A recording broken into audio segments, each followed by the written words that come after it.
Hey, it's Greg here with MaritimeGardening.com. It's finally spring. It's like March 21st today. And I thought I'd just come on out, take a little walk around the garden. I got some pruning to do. I just thought I'd show you what I'm going to do over the next couple of weeks. I haven't started my transplants inside yet.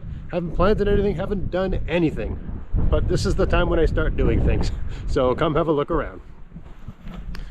So this is what the garden looks like. All the snow is melted, everything's gone away. That's not always the case for this time of year, but you know, we just had a few warm days and some rain, and everything went away. The lakes are thawed and the snow is gone except in the odd place. And yeah, the garden looks like it's getting ready to wake up again. So over here I got, this is a bed of parsnips, and I was looking at these the other day, just at a peek. They're all starting to grow. You don't want them to grow. These all have to come out. You know, the more they grow, the worse they taste. So these have to come out right away. Maybe I'll get my kids out here to give me a hand in the afternoon. These all got to come out and be given away and used up. Once they start to sprout like that, the flavor goes right down the drain.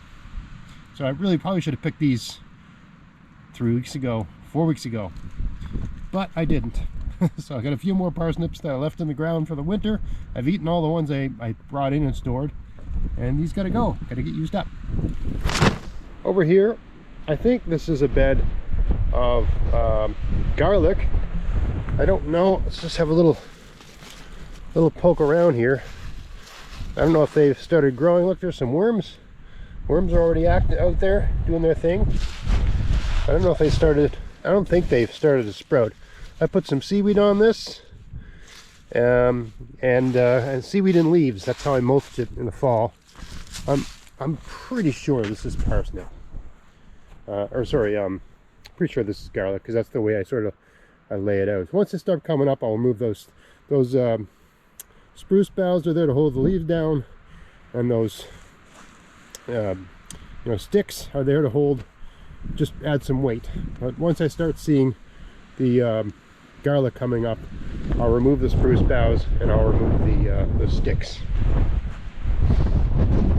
I believe that's garlic there as well. Sorry for this wind, I hope it's not messing the audio up too badly.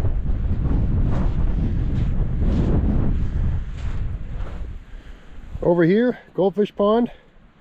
You know, we've had a lot of rain, a lot of melt, all that sort of stuff. That's why it's so muddy right now. I got once again I've got plans to make this a little bigger. I want to make a shallow, that area over there where there's all those rocks where I made something like a waterfall last year.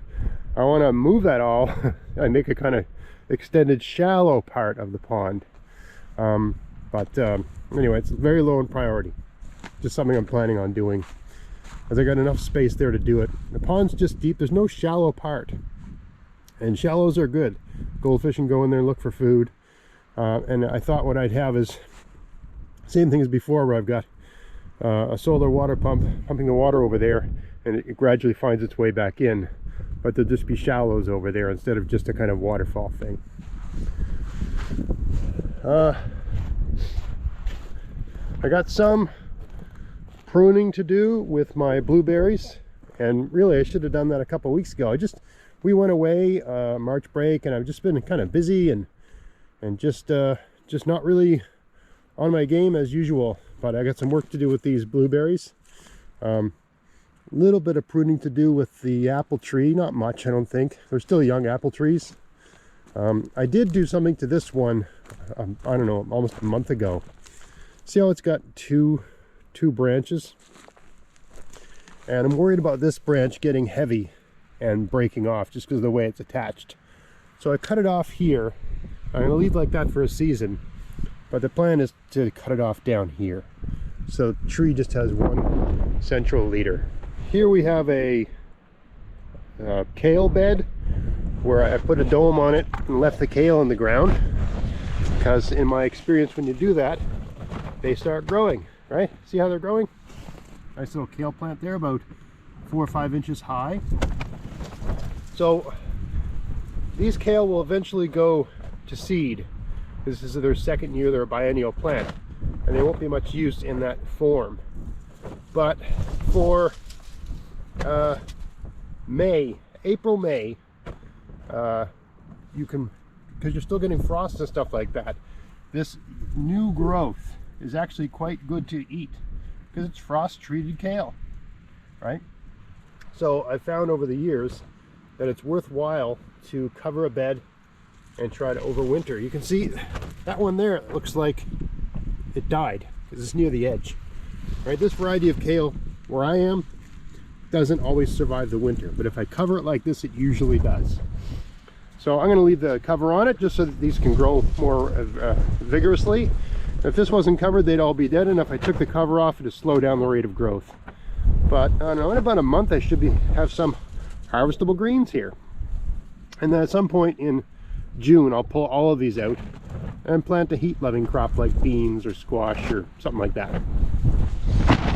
Over here I did a little experiment. I covered my Swiss chard. These are the Fire Fresh Swiss chard. I don't know how, how survivably these are. Like, here's ones that I left in the ground. That looks rotten and dead. That looks like it just, it smells fermented. So I'm going to assume the ones that were not, that's a pretty good beet. I probably should have harvested that, but I left these on the ground to see. Sometimes Swiss chard survives the winter, but these particular Swiss chards have a huge beet on the bottom. So I left them in to see if they'd survive, and it looks like they died. And then I left a bunch covered to see if they'd survive, and it looks like they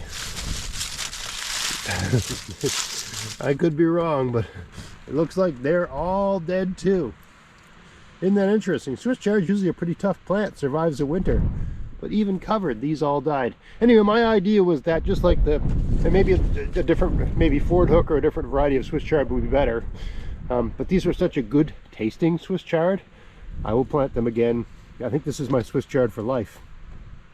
But I was hoping they'd put on some spring growth and I could have a nice early green, coming out of that huge root system, all that energy stored up. But now I know that there's just no point in keeping these in the ground, and you're better off harvesting them and getting that huge beet, which is basically, Swiss chard and beets are related, and this one produces it's a really vigorous, healthy, tasty Swiss chard that you can eat in the dead of summer and still enjoy. It also produces a huge beet, so I know now to harvest those beets in October. But what I got to do now is pull all those parsnips, get rid of those beets, I guess. I'm talking about things I do this time of year. Repair beds that are rotting and falling apart, and using one of these domes, probably that one because there's nothing growing underneath there, plant some early spinach and lettuce under a dome, right? Because you can get those going early, even though it's only March, right?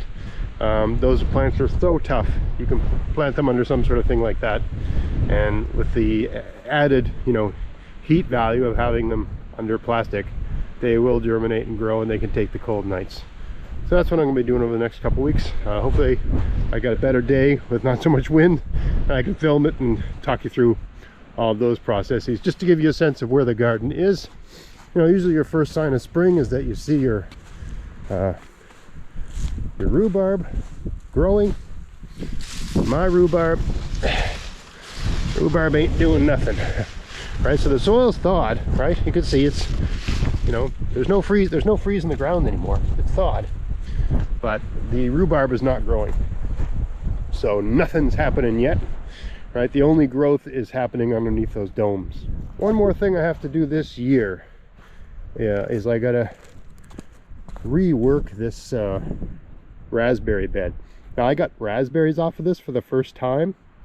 In previous years I had the raspberries against that fence, and rabbits would always find their way through, especially really young rabbits, because they're like rat sized, right? They would get in and just decimate the plants. They'd cut them off like a beaver and fell the canes and then eat the tips. They wouldn't even eat the raspberries, they'd eat the little buds and tips. Anyway, I got one problem with the way I had this set up. So you can see, even though it's inside my fence, I had a secondary fence around these. And they're growing through it and it's messing them up. But also in heavy winds, the raspberry canes would rub against these and break, right? Imagine that these get much larger, right? These can get 6 feet long. And once they get all the fruits and stuff on them, and we get heavy winds here because we're near the ocean, right? We've got tropical storms coming up through Gulf Stream. These will rub against the steel here, rub against that, and they break. And they break when they're, you know, sort of at their, just about to give you fruit. So it's kind of devastating. So we're gonna come in here, prune away the dead wood, pull this away. I'm still gonna keep this secondary fence around them because rabbits still get in the garden. I mean, I've got a pretty good defensive perimeter, but they always find their way in somehow. The odd one does, and they can do a lot of damage in one night. But I'm gonna move this fence out here, right? Instead of it being right up against the plants, it's gonna be about a foot away from the plants all the way around, right? So that's what I gotta do with this raspberry bush. Probably, maybe tomorrow I'll do that.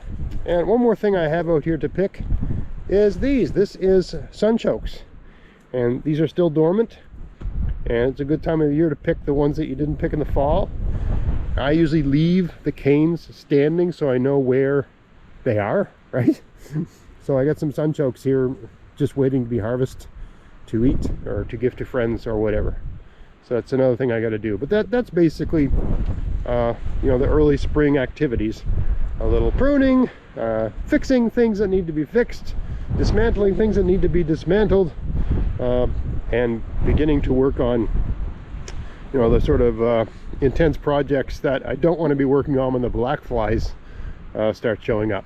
Anyway, that's where we are, March 21st in the garden. Time to get going, time to, you know, get off the lazy boy and get out there and get to work. Everything's thawed. I got no more excuses. I gotta get back into it. I'm looking forward to it. I had a good break. As you can tell, I haven't been keeping up with the videos as much lately, but we'll get her going now. I hope you found this video interesting. If you did, please like, share, subscribe. Check out my podcast, maritimegardening.com. Check out my weekly article at maritimegardening.substack.com. And don't forget to use that coupon code GAVS25 to get your seeds and everything else you need at Vessie's Seed, Vessies.com. Or is it Vessies.ca? I'll put it up on the screen. We'll see you in the next video. Thanks for watching.